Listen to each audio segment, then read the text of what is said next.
दो राय नहीं कि मैलांचल जब इसकी समीक्षा नलिनी विलोचन शर्मा ने की थी, ठीक है, तो ये गोदान के बाद सबसे महत्वपूर्ण उपन्यास बन गया। लेकिन जब देखना आलोचना की पद्धति आगे बढ़ी और लगभग देखोगे कि जो उपन्यासकार रतेंद्र एक हैं, उनकी बात मैं यहाँ पे इसलिए कर रहा हूँ कि आदिवासी मूल्य को लेकर इन्होंने कुछ सवाल खड़े किए इस उपन्यास। आलोचक का नाम है उपन्यासकार रनेंद्र।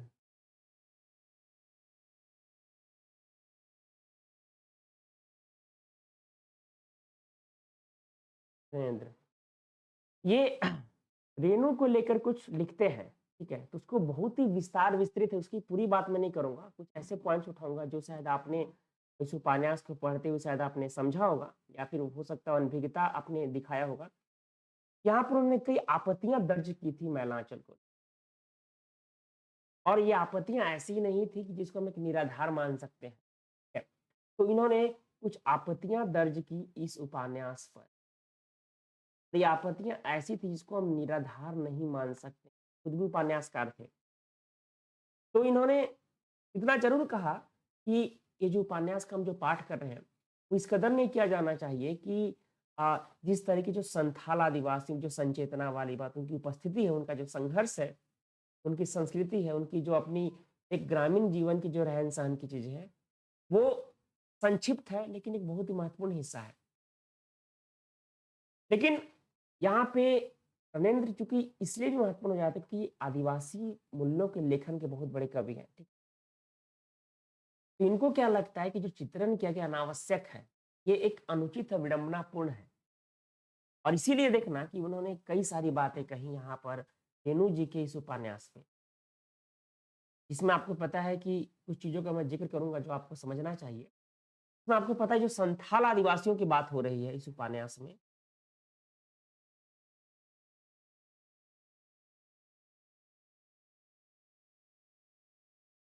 उसमें बटाईदार, शायद आप जानते होंगे, बटाईदारी आंदोलन, इसकी चर्चा हुई है इस उपन्यास में। और ये बहुत बड़ा आकर्षण भी है इस उपन्यास का, क्योंकि जो संथाल, आपको पता है कि संथाल विद्रोह आप लोगों ने पढ़ा हिस्ट्री में, ठीक है? तो अब संथाल अपनी आक्रामकता और अपनी पराक्रम के लिए लड़ते हैं।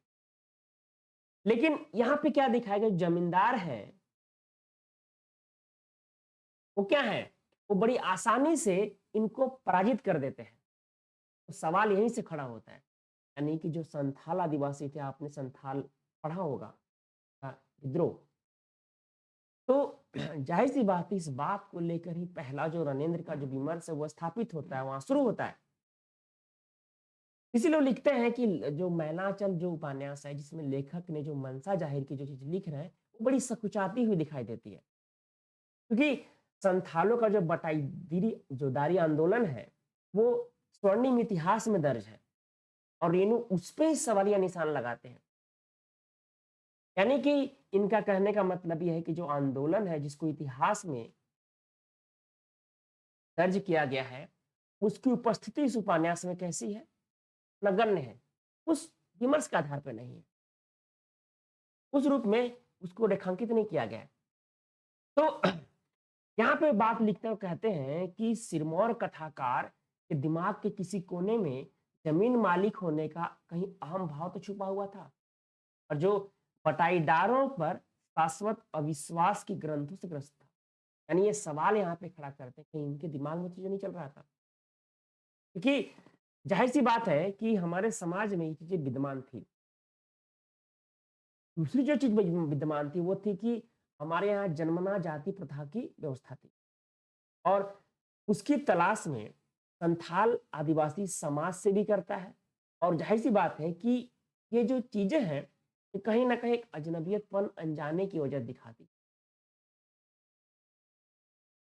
क्योंकि एक लाइन है, ध्यान रखना, इस उपन्यास में, वो मैं इंगित कर रहा हूं आप लोगों को, इसमें लिखा जा रहा है कि संथाल लोग गांव के नहीं बाहरी आदमी हैं, लेकिन संथाल भी कमार है, माझी है, वे लोग भी अपने यहाँ के कमार और माझी में कभी पा सके नहीं। अब देखो, ये चीजें मैं इसलिए बता रहा हूं कि थोड़ा सा नया डायमेंशन है उपन्यास को लेकर, ठीक है? इस परिप्रेक्ष्य को इसलिए उद्धृत मैं कर रहा हूँ कि शायद आप इस चीज़ से वाकिफ़ नहीं होंगे और ये सब पाठ है आलोचना का। क्योंकि आप इस उपन्यास में देखोगे जो आपके तहसीलदार हैं, आदिवासी समाज के शत्रुघ्न ने, विश्वनाथ प्रसाद, ठीक है? जो ग्रामीणों को आदिवासी के विरुद्ध भड़का रहा है और प्रतिपक्ष के भड़काऊ भाषण को इस तरह उपस्थित करना, ये रेणु जी का पक्ष हो सकता है। तो आलोचना के गंभीर में ये चीज़ क्षति क्षति पहुँचाता है।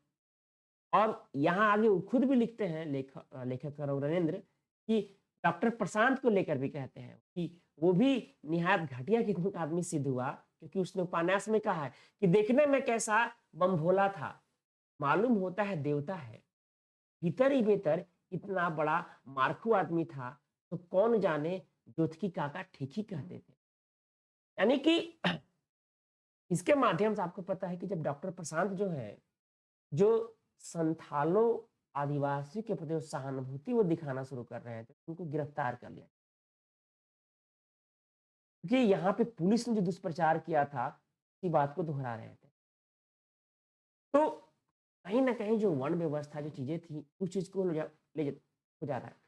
लेकिन इन सभी के बीच आपको पता है कि जिस आदिवासी मूल्य की बात कर रहे हैं, तो हमें इस बात को समझना होगा कि उपन्यास क्या है? ये कोई आदिवासी मूल्य को लेकर नहीं लिखा जा, ये ध्यान रखना पहला जो आप विमर्श दोगे, कि उपन्यास जिस समय लिखा जा रहा जिस समय काल में था, ये कोई आदिवासी विमर्श का उपन्यास नहीं। क्योंकि हम बात कर रहे हैं 1954 की बात कर रहे हैं। 54 में क्या-क्या घट रहा है? राजनीति कैसे बता सकते हो? पंचशील सिद्धांत कब लागू हुआ? पंचशील सिद्धांत कब आया? आपको ये जानकर आश्चर्य होगा कि हिंदी साहित्य में, हिंदी उपन्यास में मैलांचल कदाचित पहला उपन्यास होगा जो आदिवासी संघर्ष की बात कर रहा है। उसकी मुखरता के साथ इसकी अभिव्यक्ति हुई है। लेकिन चूंकि रणेंद्र क्या है, खुद भी एक आदिवासी मूल्यों के एक विशिष्ट उपन्यासकार है, तो उन चीजों को बहुत व्यापक ढूंढ रहे हैं। वो यहाँ पे संभव नहीं, क्योंकि रेणु जिस समय में, जिस विधा में लिख रहे थे, जिस मजबूती के साथ, रेणु अपने शिल्प के माध्यम से किसी विशेष जाति को कोई दर्जा नहीं दिया उन्होंने, क्योंकि यहाँ पे उस चीज को उन्होंने केंद्र नहीं रखा है। उन्होंने सभी पक्षों को उद्घाटित करने की कोशिश की है। और जाहिर सी बात है कि ये जो प्रमुखता जो चीजें हैं, जिसको हम कई बार क्या कर सकते हैं, आलोचना कर सकते हैं, खड़ा कर देते हैं। अब क्या है, तो संभव नहीं था कि उस मैलांचल का जो पूरा अध्याय आप देखोगे, जिसको बस 19वां अध्याय कहा जाता है, वहां पे जो आदिवासी मूल्य की बात हो रही, जो संथालों के बटाईदारी जो दारी आंदोलन है, उसको लेकर है। तो जाहिर सी बात है, रणेंद्र जी ने है ना उस चीज को नोटिस किया और उसके आधार पे उन्होंने जो आदिवासियों का शौर्य है, पराक्रम है, उसको शायद उनको लगा कि निखर के सामने नहीं आया। जिस तरह आदिवासी जमींदारों पे जुल्म किए, तो वो चीज शायद उनको लगता है कि घटित नहीं हुई है। तो इसीलिए शायद लगता है कि रेणु ने आदिवासियों की हकमारी की है। मतलब हकमारी की बात करें, पर जो हक उनको मिलना चाहिए था, वो शायद उपन्यास में नहीं मिला। क्योंकि आदिवासियों ने क्या किया? उस पथरीली जमीन को उपजाऊ बनाया। जो आज आपका जंगल बचा हुआ है, के पीछे आदिवासी ही हैं। ध्यान रखिएगा आज भी, क्योंकि प्रकृति के सबसे नजदीक कौन है? वही लोग हैं, वही बचा के रखे हैं और वही आंदोलन भी कर रहे हैं। जो आपको पता है कि उन्होंने जिस जमीन को खेती के आधार बनाया है, वो भी उनकी ही देन है। एक सदियों की परंपराओं से उनको जोड़ रहे हैं वो। क्योंकि आदिवासी क्या है, वो प्रकृति के उन मूल्यों को ला रहे हैं सामने, जिसके माध्यम से आज जो मानव जीवन है, हम जिस खाद्य श्रृंखला की बात कर रहे हैं, जो हम खाद्यान्न कर रहे हैं, उनका बहुत बड़ा रोल है। इसीलिए यहाँ पर आलोचक रेणु को आदिवासी के विरुद्ध शायद वो बात नहीं लिख रहे हैं, मतलब उस तरह से स्थापित नहीं कर रहे जो बहुत जरूरी मान रहे हैं।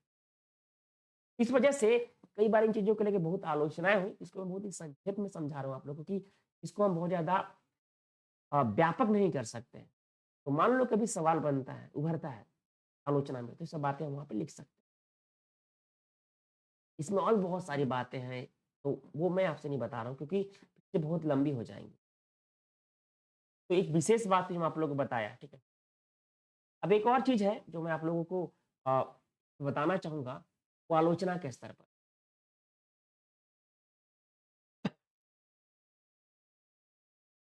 कई बार एग्ज़ाम में इस तरह के प्रश्न आए हुए हैं अलग-अलग यूनिवर्सिटी के कि मैं एक अलग स्टेट का पेपर देख रहा था यहाँ का अरुणाचल प्रदेश का, वहाँ पे हिंदी होता है। आपको पता है कि जो वहाँ पे स्टेट का जो सिविल सर्विस एग्ज़ाम होता है, वहाँ पे भी हिंदी ऑप्शनल है।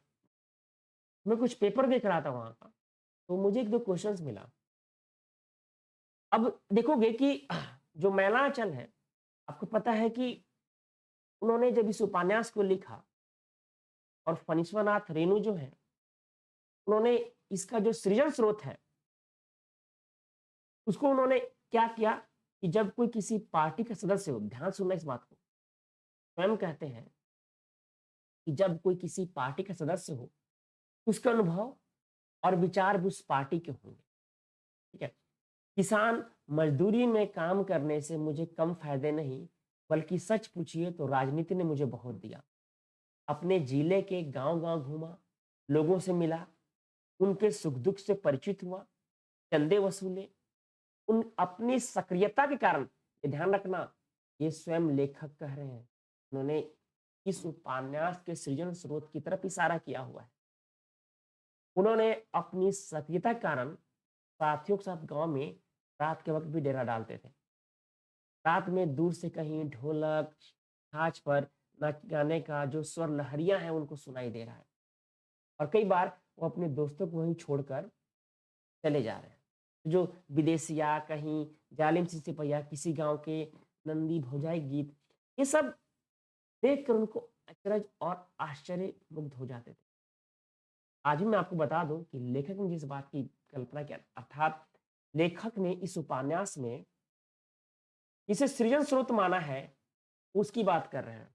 और आज भी देखो कि बहुत सारे ऐसे राइटर्स हैं, डायरेक्टर्स हैं, यानी जो लिटरेचर से जुड़े हुए हैं, वो उन चीज़ को अनुभव के आधार पे लिखते हैं।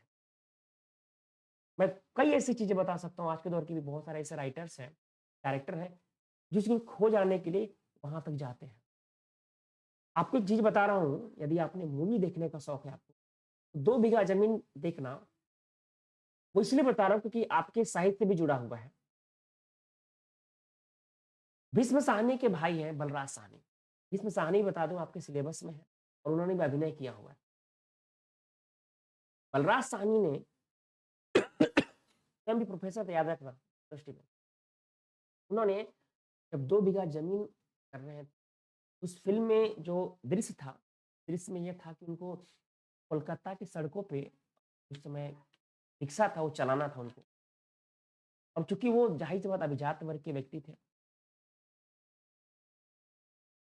उन्होंने कई महीनों तक जाकर इस किया, सड़कों पे वाक़ई उन्होंने रिक्शा चलाया। उस फ़िल्म को देखोगे तो महसूस करोगे हाँ, वास्तव में ये होता है अभिनय और ये होती है संवेदना। तो कुछ ऐसा ही यहाँ पे लेखक कह रहे हैं।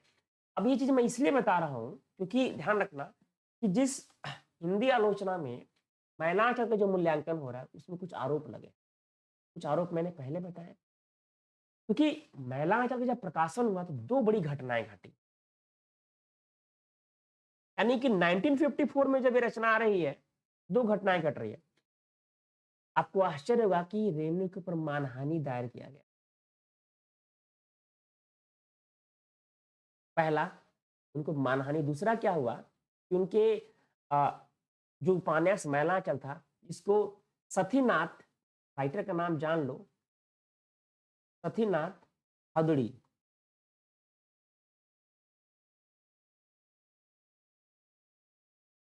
इनकी एक रचना थी, उपन्यासी था, वो ढाई चरितमानस,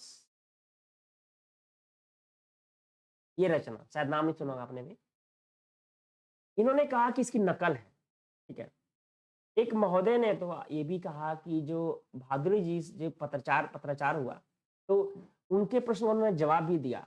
तो बात को समझ लेना, ऐसा क्यों कर क्योंकि 1905 से लेकर 1945 तक की जो कथा वस्तु है, जो चीज़ें हैं वो इस उपन्यास में है। सतीनाथ भादुड़ी जी ने लिखा, ठीक है? यानी उस समय का सोसाइटी की बात है, उस समय का समाज है। लेकिन आपको पता है कि जब रेणु जी लिख रहे हैं, जब रेणु जी ने राइटिंग शुरू किया था, तो मुझे बता सकते हो कि इन्होंने किस समय काल की बातों को उद्घाटित किया अपने पास? ये सवाल का जवाब कोई मुझे दे सकता है? उपन्यास पढ़ चुके हो, बहुत चीज़ें जान चुके हो। मैलांचल में वास्तव में किस समय की बात हो रही है सबसे पहले?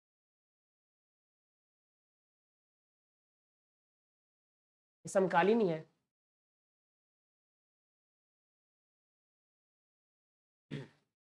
हुँ, याद है उपन्यास का प्रारंभ कैसे हो रहा है? मिलिट्री का आगमन हो रहा है ना उपन्यास में। एक नाटकीय ढंग से उपन्यास का प्रारंभ हो रहा है, मिलिट्री गाँव में आ रही है, किसी गिरफ्तारी की बात हो रही है। तो उसको 1942 से जोड़ा यानी कि 1946 की बात हो रही है। ध्यान रख लेना, शायद उपन्यास को गंभीरता से आपने नहीं पढ़ा हुआ है। यानी कि रेणु जिस उपन्यास को लिख रहे थे, वो 1946 की बात कर रहे हैं सबसे पहले। यानी कि उस समय की सामाजिक स्थिति को दर्शा रहे हैं। तो ज़ाहिर-सी बात है कि यहाँ पर इनका जो एक कह सकते हो जो उन्होंने आरोप लगाया वो गलत था। क्योंकि जिस 1905 से 1945 का जो हमारा समाज था, उस पिछड़े हुए वर्ग में सामाजिक और राजनीतिक जागृति इस उपन्यास में अंकित करने का बिल्कुल अलग चीज़ था, समानता। दूसरा, दोनों की जो कथ्य गाथा वो बिल्कुल अलग-अलग है, क्योंकि 1945 के बाद की जो राजनीतिक चेतना बिल्कुल अलग है।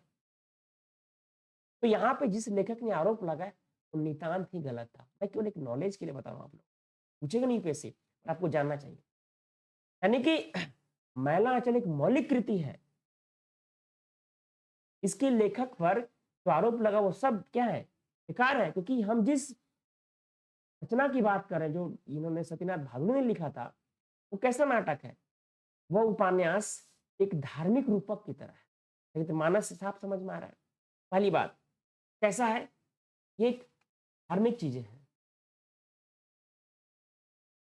ठीक है? दूसरा, यहाँ पर कोई नायक को प्राप्त नहीं करता है, जबकि मैला आंचल में बात है, यानी कि जो नायकत्व की लेकर जो बात है, वह मैला आंचल में बिल्कुल है। लेकिन किस रूप में है? उसमें कोई व्यक्ति नायक नहीं है, उसमें अंचल ही स्वयं नायक है। यानी कि जो देखा जाए, एक तरफ मैलांचल में राष्ट्रीय रूपक गढ़े गए। मैलांचल में एक राष्ट्रीय रूपक गढ़ा गया। ध्यान रखिएगा, ये बड़ा महत्वपूर्ण पॉइंट होता है। यानी कि कुल मिलाकर देखा जाए तो जो अवधारणाएँ थी, बिल्कुल अलग थी। जो आंचलिक उपन्यास के अपने राग थे, जो अपने मानवीय स्वभाव थे, अपनी जो गुणवत्ता थी, जो उसकी वो जो युक्तियाँ थी, वो उसमें साफ तौर पे दिखाई देती। तो बाकी चीज़ आपको पता है। अब यहाँ पे मैं थोड़ा-सा रामविलास शर्मा जी को लेना चाहूँगा, इसलिए क्योंकि इस साल मोस्ट इम्पोर्टेंट भी है और आपके सिलेबस में भी है।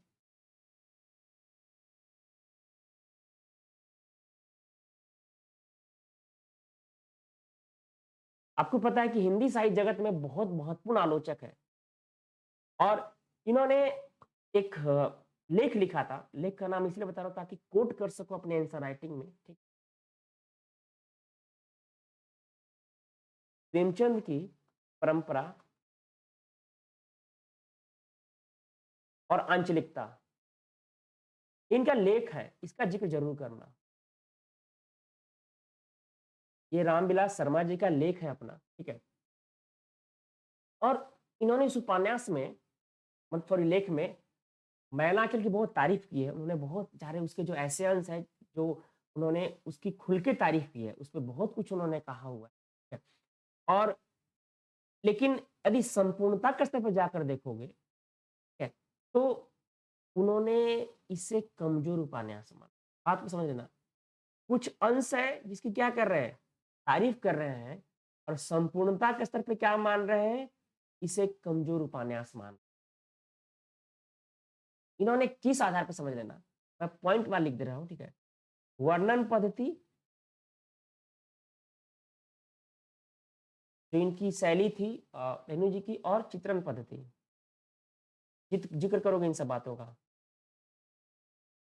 यानी कि इस पे प्रश्न चिन्ह खड़ा कर रहे हैं आलोचक। और जैसा कि मैं बताया था कि क्यों खड़ा कर रहे हैं, क्योंकि यथार्थवादी ना होकर कैसी है ये, प्रकृतवाद के निकट मानते हैं, जो हम लोगों ने डिस्कशन किया था, याद आ रहा आपको? यानी ये क्यों सवाल खड़ा कर रहे हैं लेखक? ये सवाल उभर रहा है कि ये रचना यथार्थवादी नहीं है, यानी कैसी है? ये प्राकृतवाद है। इमोशनल, जैसे हमने उस दिन बात किया था, नॉस्टैल्जिक वाले पे भी बात किया था हम लोग ने, रोमांटिक उग्रवाद पे हमने बातचीत किया था। क्योंकि इनका कहना है कि किस प्रसंग का कितना और किस तरह वर्णन करना चाहिए, इस आधार पे उनको लगता है कि रेणु जी के विवेक में वो कमी है। ठीक है, आप देखो आलोचक का यही काम है, ठीक है।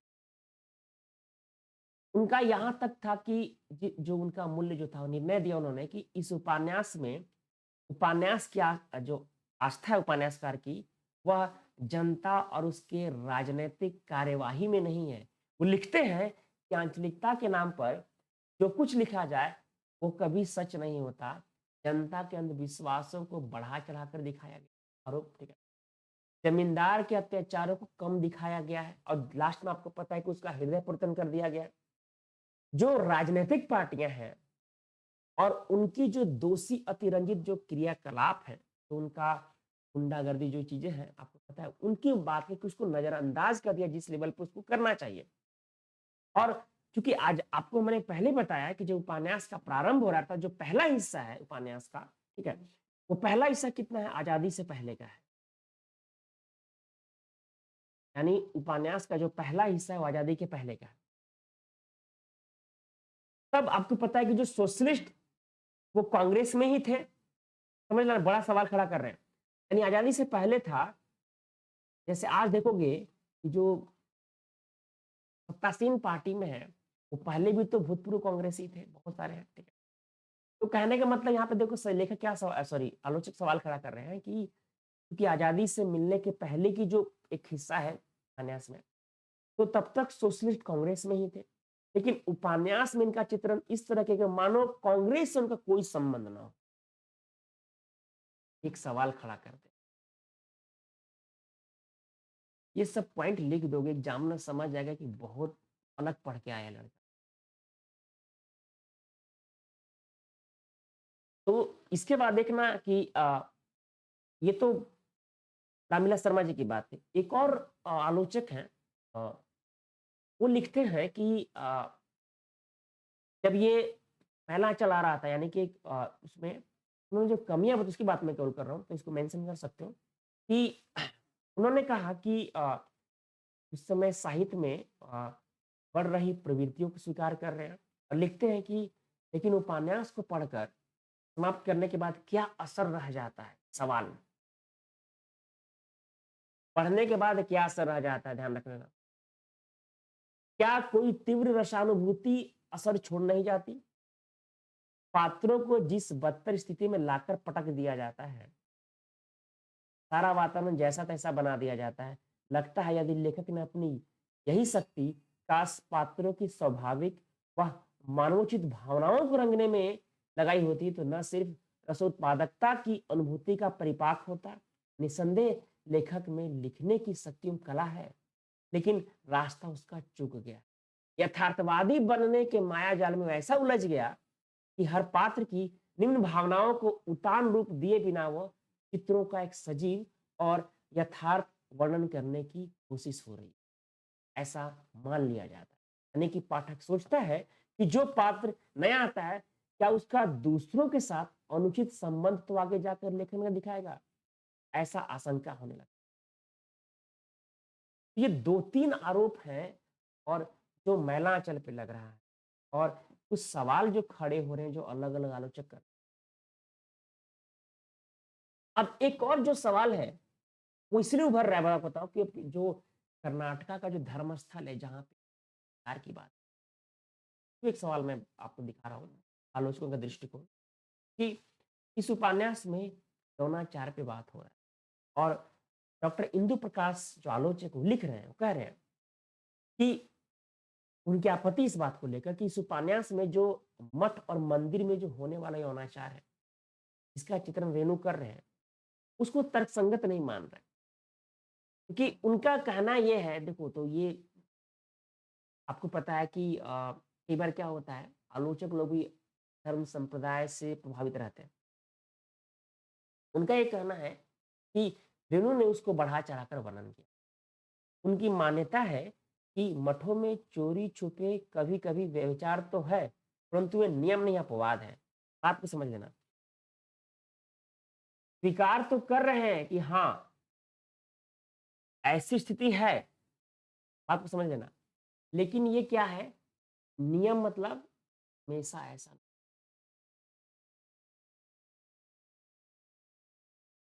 उसे क्या मानते हैं ये? अपवाद मान रहे हैं। लेकिन अब ये आपके ऊपर छोड़ा जा रहा है कि आप उसको क्या मानते हो। यानी कि वो लिखते हैं कि कोई भी ग्रामीण साधु के अनैतिक व्यवहार को, जो व्यवहार हो रहा है, उसका जो व्यापार हो रहा है, उसको बर्दाश्त करने के लिए तैयार नहीं। ऐसी स्थिति में आश्चर्य इस बात पर होता है कि गांव के लोग किस प्रकार पंचायत द्वारा राम प्यारी को रखेल के रूप में मठ में रहने की अनुमति दे देते हैं। अभी देखो सवाल बड़ा बढ़िया है।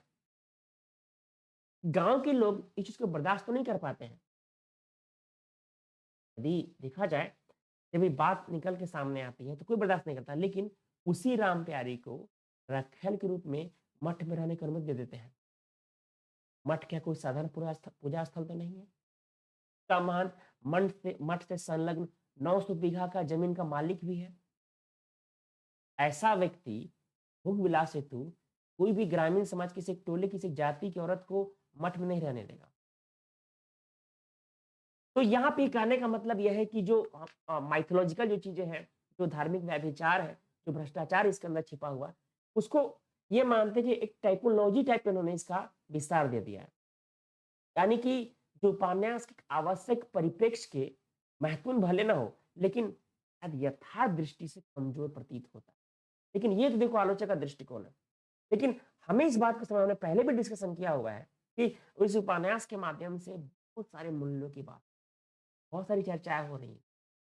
व्यापकता है, तो हमने पहले भी किया था कि इनकी अ, जिस तरह हम जब तुलना कर रहे थे प्रेमचंद से, इसमें क्या है, यदि वो विस्तार नहीं है, लेकिन इसमें हमने देखा था कि बहुत सारी चीजों को अंतर्दृष्टि मौजूद है, जो प्रेमचंद में नहीं आ रही। हाँ, तो वहां पर जिसको उठा रहे उसको विस्तार दे रहे हैं। इन्होंने, इनमें क्या है, इनकी कथाओं में अंतर्दृष्टि बहुत ज्यादा है, नहीं विमर्श बहुत ज्यादा है, बहुत सारे टॉपिक्स ले रहे हैं, तो विस्तार साधने पे ये आरोप लगा था, बताया था ये मैंने। यानी इस तरह देखोगे तो कई और आरोप लगते रहे, ठीक है।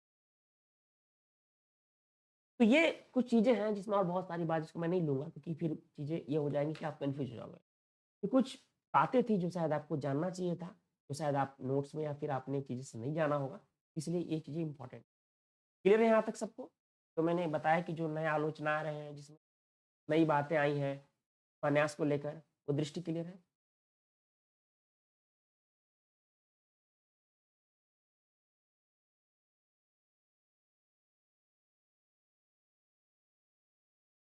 हाँ बिल्कुल।